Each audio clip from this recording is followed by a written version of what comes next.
같이 사도신경으로 신앙 고백 드리겠습니다. 전능하사 천지를 만드신 하나님 아버지를 내가 믿사오며 그 외아들 우리 주 예수 그리스도를 믿사오니 이는 성령으로 잉태하사 동정녀 마리아에게 나시고 본디오 빌라도에게 고난을 받으사 십자가에 못 박혀 죽으시고 장사한 지 사흘 만에 죽은 자 가운데서 다시 살아나시며 하늘에 오르사 전능하신 하나님 우편에 앉아 계시다가 저리로서 산자와 죽은 자를 심판하러 오시리라. 성령을 믿사오며 거룩한 공회와 성도가 서로 교통하는 것과 죄를 사하여 주시는 것과 몸이 다시 사는 것과 영원히 사는 것을 믿사옵나이다. 아멘. 사순절 묵상 9일째입니다. 오늘 말씀은 마가복음 3장 20절에서 30절까지입니다. 마가복음 3장 20절부터 30절까지 함께 읽겠습니다. 집에 들어가시니 무리가 다시 모임으로 식사할 겨를도 없는지라. 예수의 친족들이 듣고 그를 붙들러 나오니 이는 그가 미쳤다 하미러라. 예루살렘에서 내려온 서기관들은 그가 바알세불이 집혔다 하며 또 귀신의 왕을 힘입어 귀신을 쫓아낸다 하니 예수께서 그들을 불러다가 비유로 말씀하시되 사탄이 어찌 사탄을 쫓아낼 수 있느냐. 또 만일 나라가 스스로 분쟁하면 그 나라가 설 수 없고 만일 집이 스스로 분쟁하면 그 집이 설 수 없고 만일 사탄이 자기를 거슬러 일어나 분쟁하면 설 수 없고 망하느니라. 사람이 먼저 강한 자를 결박하지 않고는 그 강한 자의 집에 들어가 세간을 강탈하지 못하리니 결박한 후에야 그 집을 강탈하리라. 내가 진실로 너희에게 이르노니 사람의 모든 죄와 모든 모독하는 일은 사하심을 얻되 누구든지 성령을 모독하는 자는 영원히 사하심을 얻지 못하고 영원한 죄가 되느니라 하시니 이는 그들이 말하기를 더러운 귀신이 들렸다 함이러라. 아멘. 오늘 제목을 붙여봤습니다. 예수님이 미쳤다고? 이러한 제목으로 잠깐 말씀을 나누도록 하겠습니다. 첫 번째는 귀신 들린 예수님 물음표가 있죠. 네. 예수님의 사역 현장을 보면 귀신 쫓는 일이 굉장히 많았습니다. 그 당시 오늘날보다 귀신 들린 사람이 더 많았을까? 저는 그렇지 않다라고 생각합니다. 오늘날 귀신들이 더 많이 활동을 하고 더 사람들을 괴롭힐 것입니다. 실제로 요즘도 원주민 마을에 가면 귀신 들린 사람들이 많이 있다고 합니다. 아무튼 우리 삶의 현장에서는 귀신의 활동이 자주 표면적으로 드러나는 것 같지는 않습니다. 숨어서 활동하는 귀신들의 전략 때문일까요? 아니면 예수님 때와 다르게, 물론 예수님과 비교할 수는 없지만 그 교회와 목사와 성도들이 능력이 없어서일까요? 저 개인적으로는 후자라고 생각을 해보면서, 왜냐하면 그 당시 예수님께서 사역하던 현장, 그 말씀을 가르치시던 현장에는 귀신 들린 사람들이 자이든 타이든 많이 와서 고침을 받았는데, 또 다른 유대 지도자들이 회당에서 말씀을 가르치고 안식일 예배를 드릴 때에 그 현장에는 귀신 들린 사람들이 많이 가지를 않았습니다. 왜요? 가봤자 고침받지 못하기 때문에, 오히려 구박만 받고 천대받기 때문에 그랬을 것입니다.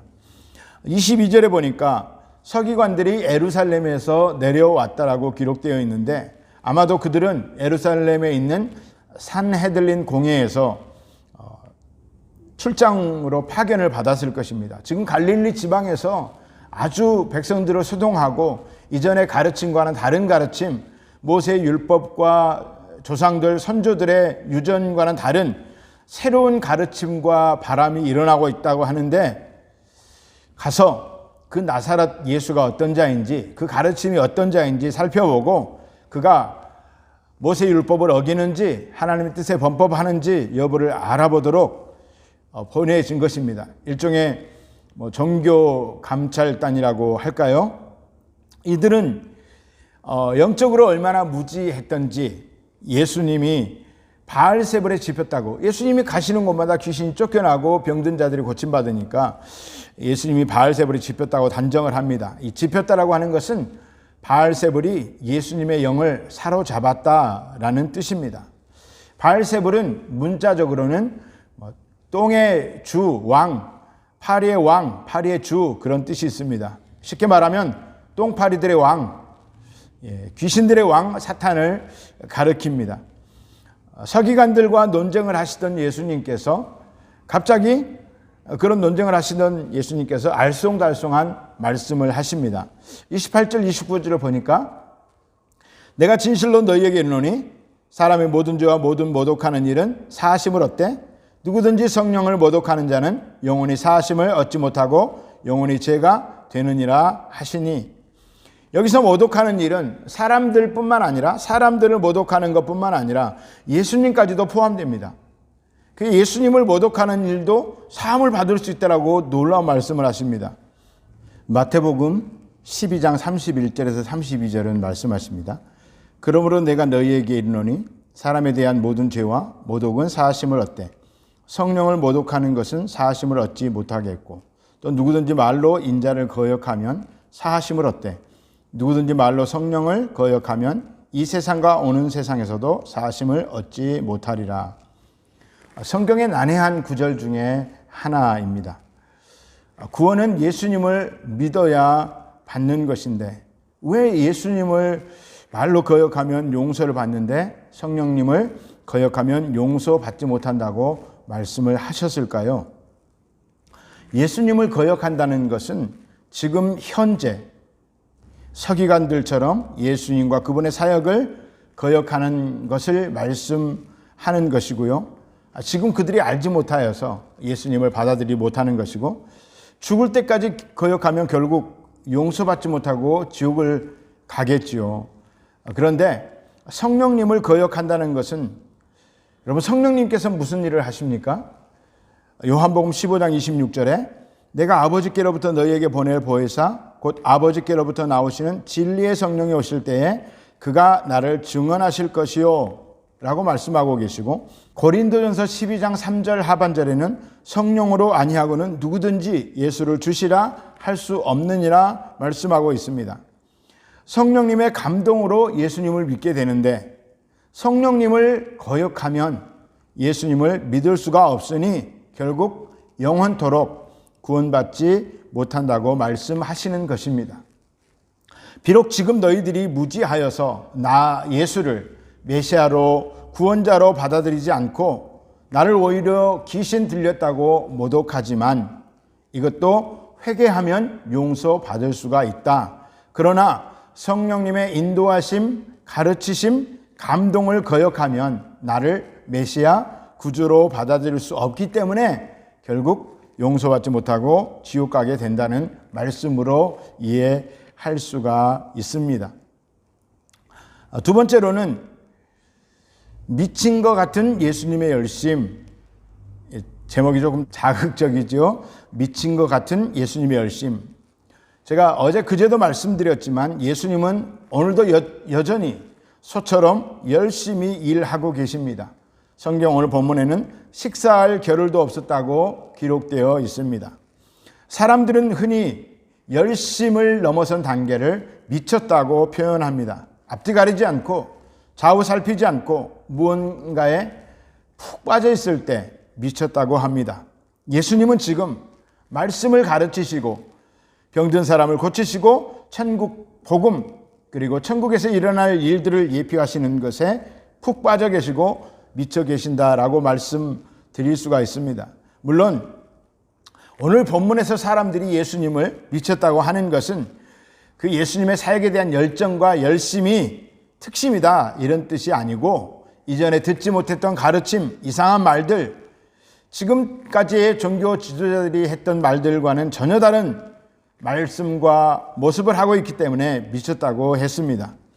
그래서 21절을 보니 예수님의 가족들이 붙들러 나왔다고 기록된 것을 보니 사람들은 예수님이 심각하게 미쳤다고 생각하고 그 가족들에게 빨리 지금 와서 말리든가 고향 나사렛으로 데려가든가 어떤 조치를 취해야 될 것입니다 라고 얘기를 했을 것입니다.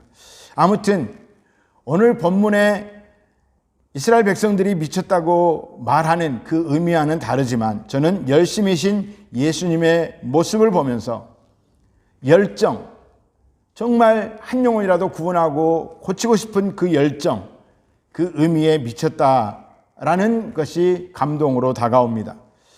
사람을 사랑하기에 미치신 예수님, 하나라도 더 진리를 가르치시고 한 명이라도 더 고쳐주시고 싶으신 예수님, 한마디로 사랑의 눈먼, 그래서 사역을 눈먼 것 같이 하시는 미친 예수님. 예수님의 열심을 묵상하다가 갑자기 이런 시가 생각납니다. 제가 굉장히 좋아하는 시고 가끔 인용도 하는데 안도연 시인의 너에게 묻는다입니다. 앞부분만 잠깐 보면 연탄재 함부로 발로 차지 마라. 너는 누구에게 한 번이라도 뜨거운 사람이었느냐. 반쯤 깨진 연탄 언젠가는 나도 활활 타오르고 싶을 것이다. 연탄이 좀 깨어지고 아직 제 역할을 하지 못하지만 언젠가는 나도 아궁이에 불을 지펴서 누군가의 엉덩이를 따뜻하게 하는 그런 연탄불이 되겠다라고 시는 얘기하고 있습니다. 이 연탄불의 열정, 어떤 목사님이 이렇게 말씀하셨죠.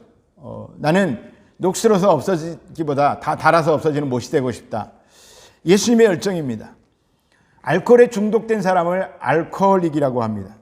일 중독자를 어커홀릭이라고 합니다. 사랑 중독자를 러브홀릭이라고 하죠. 그래서 저희는 이렇게 얘기해보고 싶습니다. 우리도 다 예수님께 미친 사람이 되자. 예수님이 우리에게 미쳐서 우리를 구원하시기 위해서 밤낮으로 말씀을 가르치시고 병을 고치시고 귀신을 쫓아내셨던 것처럼 우리도 예수님께 중독이 되어 예수님을 온 세상에 전하며 예수님만 따라가는 사람이 되자. 예수님께 미친 사람이 되자. 그래서 지저스 홀릭이 되자라고 말씀을 드려보고 저 자신도 그렇고 우리 성도님들도 그렇고 예수님께 미친 자 되어서 예수로 살고 예수로 죽고 예수님만 빛내는 인생 되시기를 축복합니다. 그래서 오늘의 묵상은 예수님과 얼마나 친하십니까? 그리고 예수님을 위해 무엇까지 할 수 있겠습니까? 입니다. 여러분 오늘 이것을 묵상하시면서 예수님이 우리를 위해서 그렇게 미친 사람처럼 열심히 일했던 것처럼 우리도 예수님을 미치도록 사랑하고 그 예수님을 사랑해서 사람들에게 예수님을 미치도록 전하는 그런 지저스 홀릭 되기를 소망하며 오늘 묵상, 이 묵상의 결론이 결국 나도 지저스 홀릭이 돼야 되겠다라고 하는 결론에 이르게 되시기를 예수님의 이름으로 축복합니다. 기도하겠습니다. 존귀하신 하나님, 이 땅에 예수님을 보내셔서 우리를 구원하신 하나님의 열정을 찬양합니다. 그리고 이 땅에 오셔서 죽어버린 영혼들을 찾아 나서며 천국 복음을 부지런히 전파하신 마치 미친 것처럼 그렇게 사람들이 평가할 정도로 열정이셨던 예수님의 열심을 본받아서 우리가 예수님을 정말 미친 사람처럼 따르며 사랑하기를 원합니다. 우리 가운데 그런 마음을 부어주시옵소서.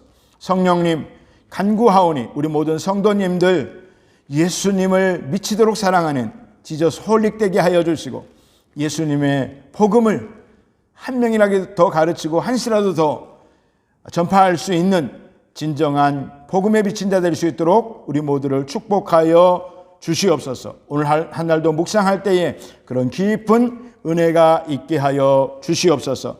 감사드리며 예수님의 이름으로 기도합니다. 아멘. 이제 주기도문으로 예배를 마치겠습니다. 하늘에 계신 우리 아버지여, 이름이 거룩히 여김을 받으시오며 나라가 임하시오며 뜻이 하늘에서 이루어진 것 같이 땅에서도 이루어지이다. 오늘 우리에게 일용할 양식을 주시옵고 우리가 우리에게 죄 지은 자를 사하여 준 것 같이 우리 죄를 사하여 주시옵고 우리를 시험에 들게 하지 마시옵고 다만 악에서 구하시옵소서. 나라와 권세와 영광이 아버지께 영원히 있사옵나이다. 아멘. 이제 우리 다 같이 말씀을 생각하시면서 기도하시겠습니다. 기도할 때 성령님, 우리도 예수님을 너무너무 사랑하는 예수님께 미친 지저스 홀릭 되게 하여 주옵소서. 주여 삼창을 기도하겠습니다. 주여, 주여, 주여